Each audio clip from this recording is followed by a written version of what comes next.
हाँ जी दोस्तों, तो 92 तक हमने देखा। अब बात करेंगे 93, 94 और 95 की। तो 93 की तो बात शुरू होती खत्म हो जाती क्योंकि 93 आपका पहले एग्जिस्ट करता था। अब वो ओमिटेड हो चुका है। 13 जून 2018 को इसका अमेंडमेंट आया था जब इसको वापस ले लिया गया, मतलब हटा दिया गया। तो एक सेक्शन आपका खत्म होता है कुछ सेकंड्स के अंदर।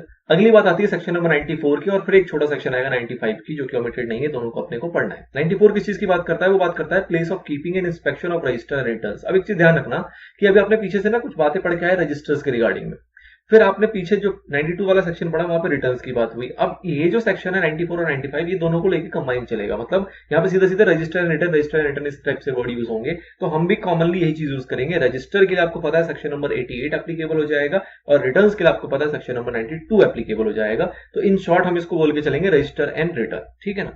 तो आपने जनरली क्या देखा जब रजिस्टर वाले एरिया को आपने पढ़ा कि भैया रजिस्टर जो होगा वो कहाँ रखा जाता है, उसको कहाँ पे मेंटेन करना पड़ेगा। तो आपने इन जनरल पढ़ा कि उसको भैया रजिस्टर्ड ऑफिस में रखना होता है, लेकिन इसको हम उस जगह पे भी रख सकते हैं जहां पे कम से कम 10% जो मेंबर हो वो रिसाइड करते हो, लेकिन साथ में क्या चाहिए अपने को? Special resolution. अगर ये दो कंडीशन है तो हम इसको किसी और प्लेस पे भी रख सकते हैं। तो यही बात हमारे रिटर्न्स के ऊपर भी लगती है, कोई इसके अंदर अलग नहीं है प्रोविजन। तो 94(1) जो है बेसिकली वो यही बात करता है कि भैया रजिस्टर की बात करें चाहे जो सेक्शन 88 के अंदर आता है, या फिर एनुअल रिटर्न की बात करें जो सेक्शन 92 में आता है, इन दोनों को कहां रखा जाएगा? रजिस्टर्ड ऑफिस के अंदर। फिर कहा गया कि इसको किसी और प्लेस पे भी रखा जा सकता है, लेकिन कहां पे? सिर्फ उन्हीं जगहों पे जहां पे कम से कम 1/10 का यहाँ पे कहा गया, 10% नहीं कहा गया, मोर देन 1/10 जो मेंबर है जिसकी की एंट्री हो रखी है उस रजिस्टर में, उस रिटर्न के अंदर, वो रिसाइड करते हो। And along with that approval होना चाहिए किसके अंदर? स्पेशल रेजोल्यूशन के अंदर। तो उस केस में उसको किसी और प्लेस पे भी रखा जा सकता है। ये तो वही रखने की बात। अब बात आती है इंस्पेक्शन को लेके। तो उन रजिस्टर रिटर्न का इंस्पेक्शन कौन कर सकता है? तो यहाँ पे 4 लोगों को बताया गया, मेंबर्स, डिवेंचर होल्डर्स, कोई और सिक्योरिटी होल्डर्स, या फिर बेनिफिशियल ऑनर, जिसकी चर्चा आपने पीछे के सेक्शन में देखी है कि बेनिफिशियल ऑनर नाम का भी एक टर्म हुआ करता था। तो ये चारों लोग जो हैं इनके लिए कहा गया कि भैया ये बिजनेस आवर्स के अंदर ना बिना पैसे दिए, मतलब बिना किसी फीस को पे किए हुए ये इंस्पेक्शन कर सकते हैं, रजिस्टर का भी रिटर्न का भी। ये 4 एक तरीके से मालिक ही है, इन्होंने मोटा मोटा पैसा लगा रखा है। तो इनके लिए क्या कहा गया कि ये लोग विदाउट पेमेंट ऑफ फीस जो है वो इंस्पेक्शन कर सकते हैं रजिस्टर्स का एंड रिटर्न्स का। लेकिन और कोई अगर करना चाहेगा इंस्पेक्शन तो उसको क्या देनी पड़ेगी? फीस देनी पड़ेगी। फीस कितनी देनी पड़ेगी? जो रूल 14(1) के अंदर डिफाइन किया गया। अब क्या फीस है वो नीचे वाले पैराग्राफ में आपको पता लग जाएगा, बट औरों को फीस देनी पड़ेगी। कितनी देनी पड़ेगी? जो रूल 14(1) में डिफाइन किया हुआ है। चलिए रूल 14(1) देखते हैं। तो रूल 14(1) बेसिकली क्या कहता है कि भैया इंस्पेक्शन किया जा सकता है, ओपन फॉर इंस्पेक्शन रखा जाएगा। कब रखा जाएगा? During business hour at such reasonable time. अब कहा क्या कि बिजनेस आवर्स में on every working day, business hours होना चाहिए हर दिन, जो भी वर्किंग डे है हर दिन वो ओपन रहेगा, और रीजनेबल टाइम जो भी बोर्ड डिसाइड करे, मतलब बोर्ड के ऊपर डाल दिया गया कि भैया रीजनेबल टाइम आप डिसाइड कर सकते हो कि कितने घंटे के लिए, कितने मिनट के लिए इसको ओपन रखना है। लेकिन रूल के अंदर ही आपको, सब रूल के अंदर ये एक्सप्लेनेशन दे दी गई क्या कि जो आपका रीजनेबल आवर जो आपके ऊपर छोड़ा गया है ना, वो किसी भी सूरत में, किसी भी हालत में 2 घंटे से कम नहीं होना चाहिए। मतलब आप 3 घंटे रखो, 4 घंटे रखो, कोई दिक्कत नहीं है, लेकिन आप 1.5 घंटे, 1 घंटे ऐसा नहीं रख सकते। मतलब 2 घंटे से कम आप नहीं अलाउ है। जो रीजनेबल आवर बोर्ड डिसाइड करेगी वो मिनिमम 2 आवर्स या उससे एबव भी होना चाहिए, उससे नीचे नहीं होना चाहिए। फिर बात आती है कि भैया जो ये इंस्पेक्शन किया जाएगा ये कहा जाएगा किसके द्वारा? इन 4 लोगों के द्वारा। 4 लोग कौन कौन है? Member, debenture holder, other security holder और दूसरा बेनिफिशियल ओनर। तो इन्हों को कहा गया कि भैया ये बिना फीस के इंस्पेक्शन कर सकते हैं, लेकिन बाकी लोग जो है उनको फीस देनी पड़ेगी। फीस कितनी देनी पड़ेगी? जो भी उनके एओए के अंदर स्पेसिफाइड होगा, जो उनके आर्टिकल ऑफ एसोसिएशन के अंदर फीस मेंशन होगी उतनी फीस मेंशन आपको पे करनी पड़ेगी। लेकिन फिर रूल ने ये बता दिया गया कि भैया वो जो फीस है वो किसी भी हालत में 50 रुपए से ज्यादा नहीं होनी चाहिए। मतलब अब आप डिसाइड कर लो आपको 10 रुपए रखनी है, 20 रुपए रखनी है, 50 रुपए रखनी है, लेकिन 50 से ज्यादा आप नहीं रख सकते अपने एओए के अंदर। तो आपको पावर दी गई है कि आप डिसाइड करो, लेकिन रूल ने एक लिमिट मार्क कर दिया कि भैया 50 से ज्यादा नहीं रख लेना ना। फिर आपका सबसेक्शन 94(3) आता है जो कि रूल 14(2) के साथ पढ़ा जाएगा। उसके अंदर बेसिकली क्या बात की जाती है? उसके अंदर बात की जाती है एक्सट्रैक्शन की और कॉपीज की, कि ये जो रिटर्न्स है या फिर जो रजिस्टर है, अगर इसका कोई एक्सट्रैक्ट लेना चाहे, कौन लेना चाहे? वही 4 लोग, वही 4 लोग। अब मैं वो 4 को बार बार रिपीट नहीं कर रहा। Member, debenture holder, other security holder और दूसरा बेनिफिशियल होल्डर। ये 4 लोग अगर आपके रिटर्न्स का या फिर आपके रजिस्टर्स का एक्सट्रैक्ट लेना चाहे तो वो भी ले सकते हैं विदाउट पेमेंट ऑफ फीस। यही 4 लोगों में से अगर ये चाहे कि भैया उसकी कॉपी मिल जाए, हमें उसकी एक तरीके से डुप्लीकेट कॉपी मिल जाए, तो वो भी दे सकते हैं, लेकिन वहां पे आपको फीस देनी पड़ेगी। और फीस अगेन कितनी होगी? नॉट एक्सीडिंग ₹10 पर पेज, मतलब जितने पेज की वो कॉपीज आपसे मांग रहे हैं उसका आप ₹10 पर पेज के हिसाब से ज्यादा फीस चार्ज नहीं कर सकते। उससे कम करना है वो आपकी श्रद्धा है, आप ₹1 करो, ₹2 करो, लेकिन अगेन इन्होंने मैक्सिमम लिमिट बता दी कि भैया ₹10 पर पेज से ज्यादा आपको नहीं करना। और एक बार इन चारों में से जिन्होंने भी मांगी थी उन्होंने अगर आपको फीस पे कर दी, जो भी आपका डिसाइडेड फीस था, तो फीस पे होने के 7 दिन के अंदर अंदर इनको उनकी कॉपीज मिल जानी चाहिए। मतलब आपको जो सप्लाई कर देना है वो 7 दिनों के अंदर अंदर कर देना है उनकी डिपॉजिट होने के बाद। ठीक है, ओके। फिर क्या कहा गया, फिर आपका प्रोवाइडेड क्या आता है, provided that such particular register और इंडेक्स और रिटर्न, मतलब 88 और 92 as may be prescribed shall not be available for inspection under subsection 2 और फॉर टेकिंग एक्सट्रैक्ट और copy under this subsection. Basically क्या कहा गया कि अगर ये चाहे, एक तरीके से खाली स्थान है कि एक प्रोविजन डाल दिया गया कि अगर कोई ऐसा रिकॉर्ड, ऐसा रजिस्टर, ऐसा रिटर्न, ऐसा इंडिसेस जिसको कि प्रिस्क्राइब कर दिया जाए कि भैया ये अवेलेबल नहीं है इंस्पेक्शन के लिए, तो जब वो इंस्पेक्शन के लिए अवेलेबल नहीं है तो एक्सट्रैक्ट और कॉपीज होने का सवाल ही नहीं उठता।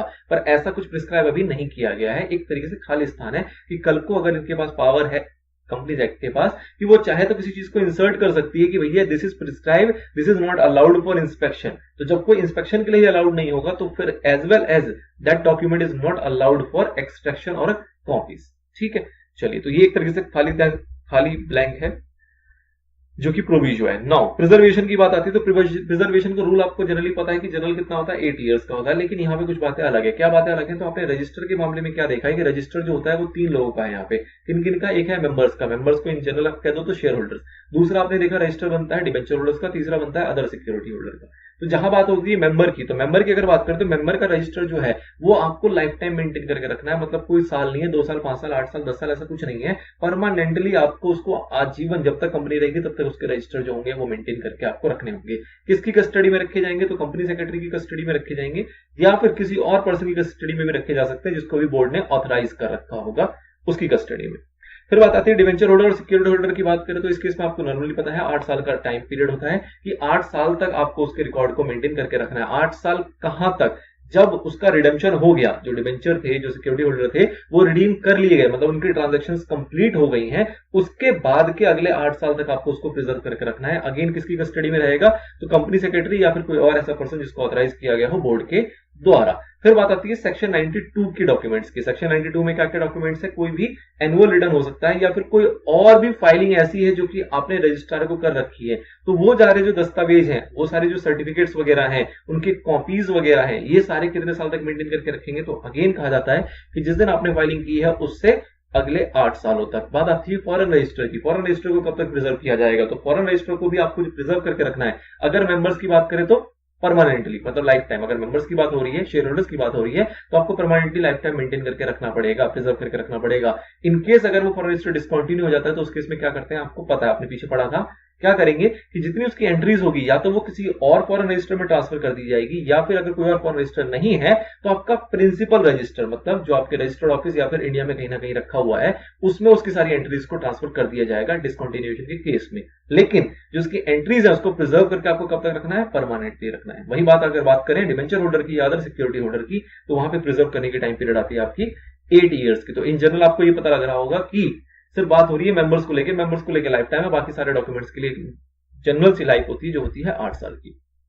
बात आती है इंस्पेक्शन को अगर आपने नहीं करने दिया, किसने नहीं करने दिया, ऑब्वियसली बात है कंपनी या फिर जो भी ऑफिसर होगा, अगर वो रिफ्यूज करते हैं कि जी हम नहीं इंस्पेक्शन करने देंगे, तो उस केस में क्या होगा। तो यहाँ पे ये जो सेक्शन है बेसिकली इंस्पेक्शन के रिगार्डिंग है, और अगर इंस्पेक्शन करने से कंपनी या ऑफिसर कोई भी मना करता है कि हम इंस्पेक्शन नहीं करने देंगे डॉक्यूमेंट्स का, ईदर 88 और 92 सेक्शन, तो उस केस में क्या होगा, तो आपने अगर जिस दिन रिफ्यूज कर दिया उससे लेकर आपकी 1000 रुपए पर डे की पेनल्टी लगना शुरू हो जाएगी, जो कि मैक्सिमम जाएगी कितनी, 1 लाख रुपए तक। मतलब रिफ्यूज करने के बाद जितने दिन के बाद आप अलाउ करते हो उतने दिनों का मल्टीप्लाई बाय 1000 रुपीज का पेनल्टी लग जाएगी, and which can be maximum of ₹1 lakh. फिर यहाँ पे एक पावर सेंट्रल गवर्नमेंट के पास और है, वो क्या है कि भैया रिफ्यूज कर रहे हो, कहीं कुछ झोल झाल तो नहीं कर रखा आपने, कोई अंदर कोई कुछ गलत काम तो नहीं चल रहा, तो अगर आपने रिफ्यूज कर दिया इंस्पेक्शन तो उस केस में सेंट्रल गवर्नमेंट के पास एक पावर है, क्या कि वो डायरेक्शन दे सकती है इमीडिएट इंस्पेक्शन की। भैया डायरेक्ट करेगी कि कंपनी अभी कभी इंस्पेक्शन करवाओ, ऐसा नहीं है आप कैसे ऐसे रिफ्यूज कर सकते हो, नंबर 1। नंबर 2 कि वो डायरेक्शन दे सकती है कि अभी फोर्थविथ अभी के अभी अलाउ करो इसके एक्सट्रैक्ट कॉपीज को, मतलब इसकी जो एक्सट्रैक्शन कॉपीज हैं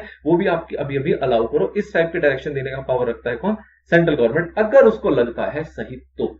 अगर लगता है कि जनरल सिनेरियो के अंदर रिफ्यूज किया हुआ है, कंपनी ने पेनल्टी पे कर दिया, बात खत्म होगी, तो कोई बात नहीं। बट अगर उसको जरा सा भी शक होगा कि कुछ झोल है यहाँ पे, तो उस केस में वो ऐसे ऑर्डर भी कर सकती है। इसकी पावर है किसके पास? सेंट्रल गवर्नमेंट के पास। नाउ छोटा सेक्शन आता है जो सेक्शन नंबर 95 है, एक लाइन के अंदर खत्म हो जाएगा, जिसके अंदर बात कर जाती है registers ETC to be evidence. ETC के अंदर बेसिकली सारी चीजें आ गई। कहने का मतलब क्या है, सेक्शन 88 और 92 की बात कर रहा है। देखो जरा पढ़ लेते हैं।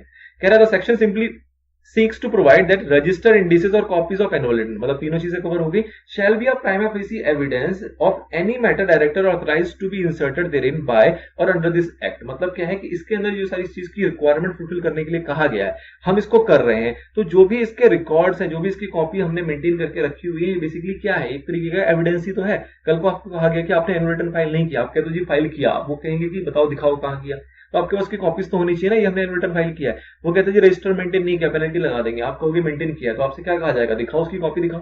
तो इसलिए ये सारी चीजें बेसिकली क्या एक तरीके से प्राइमरी फेसी एविडेंस इस एक्ट के अंदर कि एज अ एविडेंस यूज किया जाता है। कल को अगर कोई दिक्कत आएगी तो आप प्रूव कर पाओगे, तो इसलिए आपको इसको इतने साल तक मेंटेन करके रखना पड़ता है, ठीक है ना।